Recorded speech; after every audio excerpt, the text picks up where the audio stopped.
In my family, I'm the first one to go to college, so the idea of grad school is a pretty foreign concept to most of them.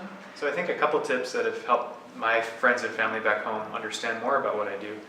I try to send them pictures when I can. So every couple weeks, my parents will get a picture in our group chat showing me in the clean room, or me filling up the liquid nitrogen, or a picture of my new setup that I built, or my latest chip.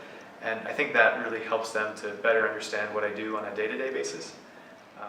Yeah, something surprising you may find is that what people will latch onto. I find that friends from high school, extended family, can relate more to the social aspects of graduate school, interacting with people who are your supervisors or your advisor, interacting with co-grad students, any points of drama or social anxiety, social scenarios. I find people in my family and my wider circle really relate to a lot more. And we find ways to talk and joke about those aspects of my life here.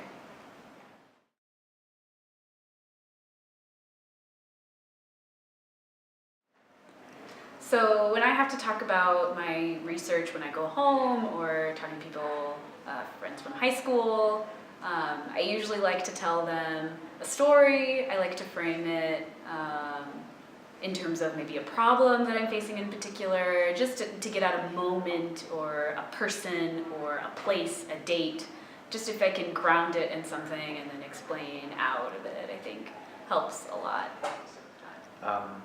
I also think that it's a really good idea to have a 30-second elevator pitch, not just for your friends and family, but in general, for other Stanford students too, where you can explain your research in a way that is very high level and really focuses on why is it important, what problem does it solve, and doesn't go into the details too much. I think having that is really valuable.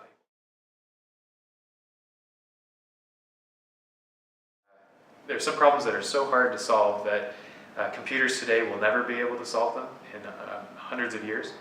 So problems like how do proteins fold, or how do drug molecules behave, or how do new superconducting materials behave at the atomic level. For these kind of questions, you really need a more advanced computer called a quantum computer, which uses quantum mechanics to solve computations in a different way. And I'm working on a link which will allow quantum computers to be hooked together in parallel and become more powerful.